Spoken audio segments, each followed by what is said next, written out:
You ever see me sing with my eyes open? No. Then I want you to close yours and sing like you do in your dream.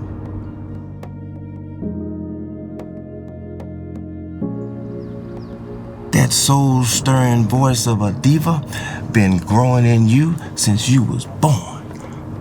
And you ain't attached to the vine no more. You been plucked. You know, Hearty's 102 years old, so his life tracks our story from emancipation through Reconstruction all the way up to the beginnings of the Civil Rights Movement, where this book is set in 1960. He's really seen the best and the worst parts of America. That's what really drew me to this project when Ulysses came to me with the idea of doing a short film from his upcoming book, Hearty. I remember. You breathed out and I breathed in.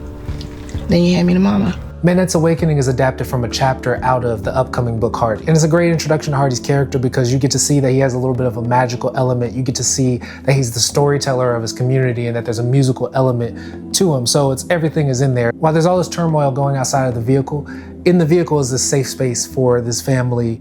I know you hate to mess up something this pretty walking through briars and marsh, but you look so nice. You do. So the casting of the film we knew was going to be super important because it's based on a novel and characters have to be able to carry the weight of that, of all their relationships and backstory that's in the novel without necessarily saying it. Even though God breathes through him, he remained anchored by mud and bone. I'm Karen Shelton and I play Sis Levelin, Hearty's sister, Hearty's younger sister, much younger sister. She really cares very much about her brother because I've seen him get into trouble, and I've had to try to come to his aid. So he's gotten enough in our community, but also racist folks. Well, Uncle Hearty, you and I gonna have to go upstairs and get you changed for our trip out to the country. You gonna have to change clothes, honey. Now, I know you hate to mess up something this pretty walking through briars and marsh. Well, I am Monique Forbes, and the character I'm playing today is Ribby. She's the disciplinarian, but she's also the peacemaker. She keeps things together, so when things go awry a little bit, she's the one that knows how to kind of shift and change and pivot a little bit to kind of make the situation a little more even keel. So technically speaking, this short film was kind of a big undertaking because you had 8 or 9 characters, all with speaking lines. Most of it takes place in a vehicle that's moving.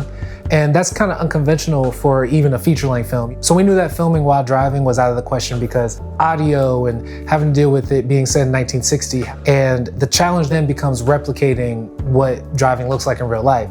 Our gaffer, David Villig, had a mixture of things to simulate moving, dimming things up and down, doing pixel chases on the tubes.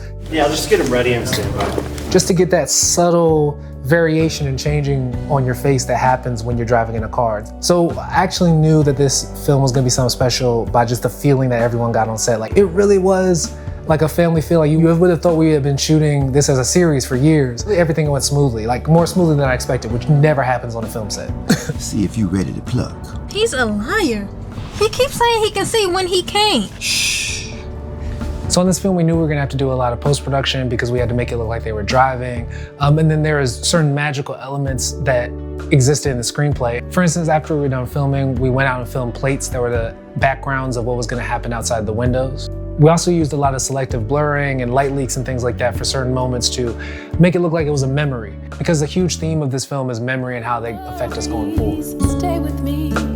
I'm so happy when I'm remembering. One of the most unique things about this short film is that it has a theme song, Deeper. It was sang by Kiara Ware, who's an amazing singer and musician. She has a very soulful voice, very powerful, but it's also very light.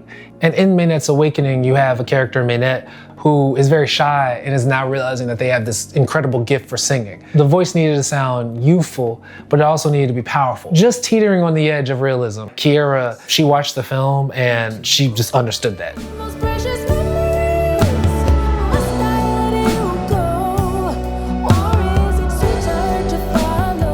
This film feels triumphant, it feels hopeful, it feels warm, but at the same time, it's not sugarcoated. And I really believe that this could become a feature and that, you know, this story is one that has legs, could keep going. So I'm excited to see where this goes. I think everyone involved is.